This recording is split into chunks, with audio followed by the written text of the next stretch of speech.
Muy buenas, bienvenidos. Vamos a hacer un vídeo hoy un poco más largo para el canal de YouTube y vamos a hablar sobre los estilos parentales y cómo afecta o no afecta un estilo dentro de la crianza, ¿vale?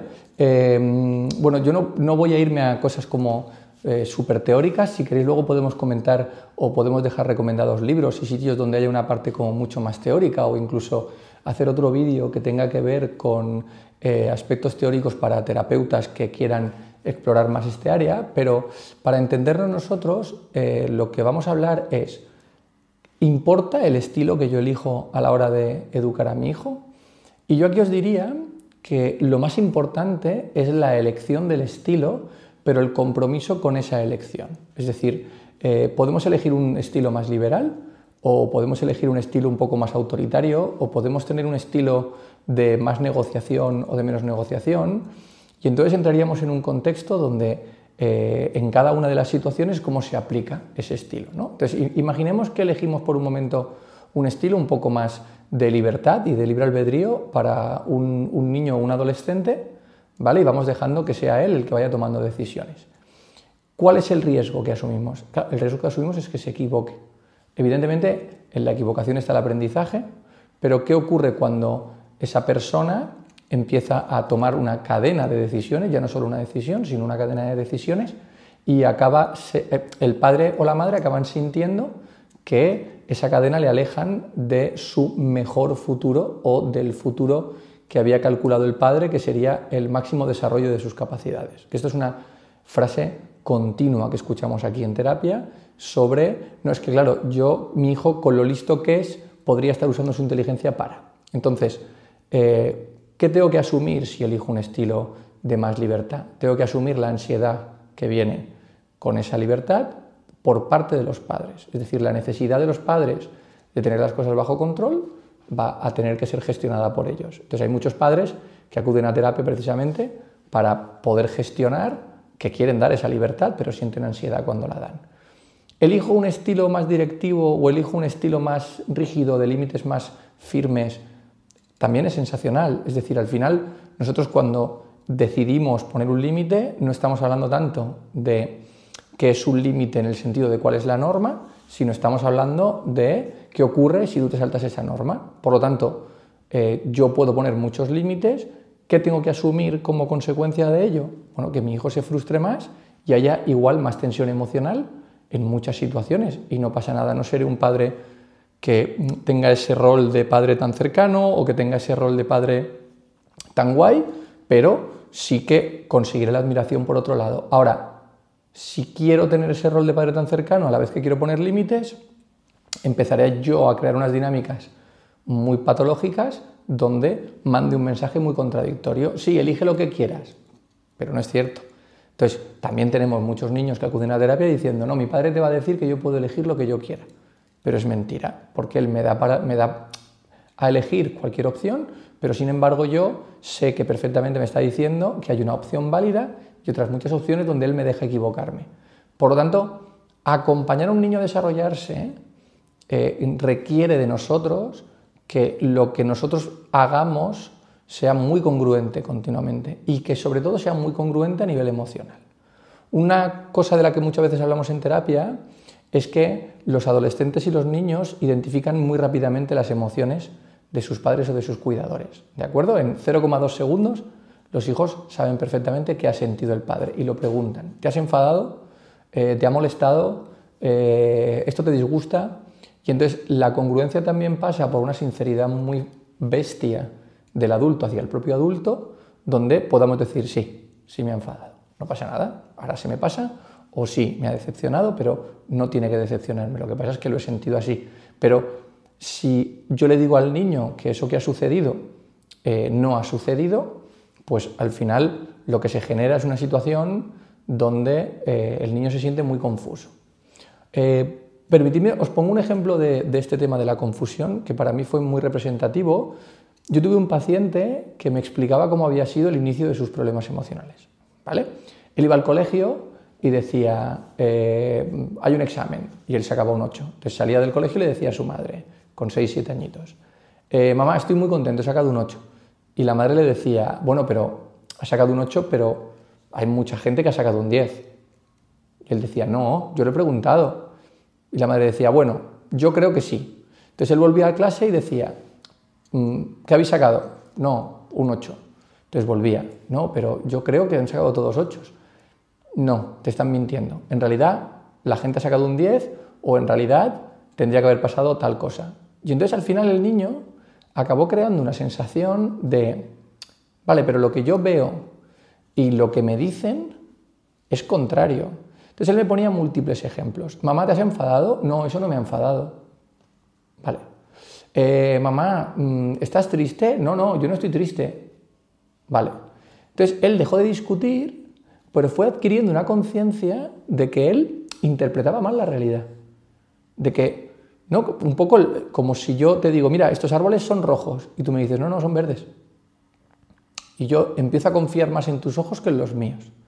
Bueno, pues acabó desarrollando una sensación de que había algo muy malo en él, de que de alguna forma él estaba roto. Entonces, claro, esto es un ejemplo un poco más extremo, porque estamos hablando de un niño que con muy poca edad y con un funcionamiento que también era muy rígido, acabó desarrollando una sensación muy negativa. Pero no son pocos los niños que te dicen, bueno, es que mi padre no va a reconocerte que se ha enfadado, o mi padre no va a reconocerte que no le ha gustado esto que ha sucedido. Entonces, cuando nosotros hablamos de congruencia, no hablamos de que siempre pongas el límite. Eso ahora lo hablamos, es otro concepto.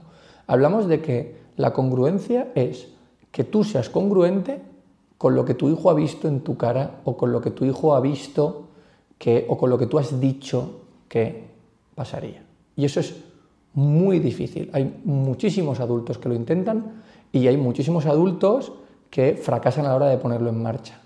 Lo otro, que comúnmente llamamos congruencia, para mí es más un concepto de que mi casa sea predecible. Es decir, que yo siempre te castigue cuando tú te saltas un límite, genera que la casa sea un sitio más predecible. También tiene que ver con la congruencia porque me da congruencia, pero que una casa sea predecible también nos ayuda a evitar que se desarrollen un montón de patologías. ¿Por qué? Porque no hay ansiedad. Es decir, si yo me salto un límite, por ejemplo, a la hora de llegada, ¿vale? Voy a poner ejemplos muy, digamos, muy transparentes y muy pequeños para que se entiendan, ¿vale? Pero luego podríamos desarrollarlo un montón. Si yo me salto un límite que podría ser la hora de llegada, cuando yo llego, asumo que va a haber un castigo, ¿vale? ¿Qué hace cualquier niño, cualquier adolescente? Plantear una situación que ha sido un poco difícil para ver si el adulto me quita el castigo, ¿no? O me quita la consecuencia. No entraremos en si usar la palabra castigo o no usar la palabra castigo, tiene sentido. Entonces, cuando esa consecuencia es, imagínate que al día siguiente no puedo salir de casa, yo voy a llegar y voy a decir, no, mi amigo Fernandito necesitaba que yo hablase con él. O, no, el autobús no ha pasado. O no, resulta que teníamos que quedarnos a estudiar porque mañana tenemos un examen. Genial. La consecuencia tiene que seguir existiendo. ¿Por qué? Porque si eso ocurre 10 veces y siempre la consecuencia sucede, sin una actitud emocional negativa, sin una reprimenda, sin un castigo emocional negativo, simplemente una consecuencia o una circunstancia, ¿vale? Cuando yo voy a llegar tarde, puedo prever la consecuencia, es decir, tengo la capacidad de prever lo que va a suceder en mi casa. Por lo tanto, desaparece la necesidad de imaginar qué pasará hoy. ¿Cómo llamamos los adultos a la necesidad de imaginar qué sucederá cuando no sé lo que sucederá? Ansiedad. Esa es la ansiedad de los niños. Es decir, los niños que están en una casa donde a veces hay una consecuencia y a veces se les perdona, lo que tienen antes de llegar a casa es ansiedad. Es muchos nervios porque no sé si hoy seré o no seré castigado. Por lo tanto, ¿qué es lo importante? Lo importante es mantener esa congruencia y mantener esa estabilidad en el tiempo de que siempre ocurre lo mismo, ¿vale? Si siempre ocurre lo mismo y no se genera aprendizaje, cambio de estrategia. Pero no cambio de estrategia porque una vez que te he castigado no has aprendido, porque tampoco funciona así un ser humano. Un ser humano no aprende por una única experiencia, un ser humano aprende por una consecución de muchas experiencias y por que esas experiencias son congruentes y todas apuntan hacia el mismo objetivo. Entonces, esta sería para nosotros una de las cosas más importantes que ayudamos a los padres a trabajar y a gestionar. Porque toda esta es la parte teórica y fácil, ¿vale? Lo que tienen que trabajar las familias es qué se genera en ellos a nivel emocional cuando ponen en práctica estas actuaciones. No es tanto si puedo o no puedo poner en práctica. Yo rechazo mucho a los gurús que dicen cómo actuar, rechazo mucho a los gurús que le dicen a los padres la estrategia concreta que tienen que hacer, porque el problema nunca ha sido que tú no puedas castigar. El problema es la activación emocional que supone cuando tu hijo se salta un límite o cuando tu hijo se pone en riesgo o cuando tu hijo toma una mala decisión. En eso es en lo que hay que ayudar a los padres, en la gestión emocional, a la vez que a los hijos en la gestión emocional. Pero sobre todo cuidado con los gurús y cuidado con la gente que os diga exactamente qué técnica usar porque no funciona así, ¿no? Y un ejemplo de esto muy chulo, el otro día lo hablábamos con una madre, aquí viene una mamá que su hijo es drogadicto y alcohólico y en muchísimas circunstancias, de una manera muy autodestructiva, él llega a casa en unas circunstancias muy negativas. Y entonces, una de las primeras cosas que trabajamos fue el poner un pestillo del que él no tuviese la llave, para que él no pudiese entrar en casa en ese estado tan autodestructivo y tan destructivo para el vínculo y para el resto de la familia. ¿De acuerdo? Un niño adulto con recursos para dormir fuera de casa y con amistades y una red más o menos de seguridad. ¿De acuerdo? Asumiendo cierto riesgo. Y pusimos el pestillo, genial. La mamá pone el pestillo, tiene una llave, la familia tiene una llave que el paciente no tiene. ¿Qué sucede? Sucede que el paciente baja esa conducta solo por la existencia del pestillo. Y entonces un día aquí en terapia decíamos, no, esto está funcionando, y yo le decía, no, has puesto el pestillo, prepárate para usarlo. Entonces, al cabo de un mes y medio, un día se da la circunstancia en la que hay que cerrar el pestillo. Ese es el día difícil. Entonces, poner el pestillo, difícil. O sea, instalar el pestillo, difícil. Ponerlo, es decir, correr el pestillo para que el paciente no pueda entrar en casa, para que su hijo no pueda entrar en casa, su hijo que sufre, su hijo que le ha explicado por qué sufre, su hijo que realmente sufre de manera legítima. Entonces, no queremos invalidarle el sufrimiento, queremos invalidarle la autodestrucción y no permitir que entre a casa y no permitir que nosotros seamos cómplices de la autodestrucción. Ese es el momento en el que ella necesita sesiones de terapia para no sentir que está siendo una madre abandónica, no sentir que está siendo una madre negligente, no sentir que está siendo una mala persona. Por lo tanto, lo que los adultos tienen que trabajar no es qué hacer, es qué sucede dentro de ellos cuando tienen que hacer eso.